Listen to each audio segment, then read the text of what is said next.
Enchong D, sobrang nag-alala sa mga nangyayari kay Kiray Selos.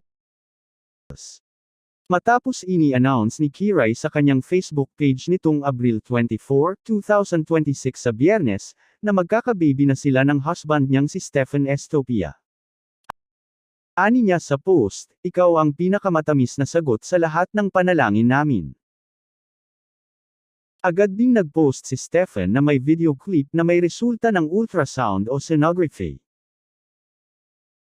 Ngayong Abril 25, Sabado, ni-repost ni Kiray ang post ni Stephen, na dinagdagan niya ng hanash.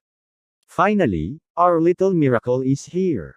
PS sana yung height makuha niya sa papa niya Stephen Estopia. At base sa aming narinig, parang gusto nilang magka-baby boy." Sa result ng ultrasound, may nakasulat naman na 2026, at makikita sa background ang maliit na sapatos ng parang sa baby boy. Madaming nag-congratulate sa dalawa at isa na dun si Enchong, dahil mahal na mahal niya ito bilang isang kapatid na bunso. Natakot ito na baka yung tangkad ng baby nila ay magmana kay Kiray.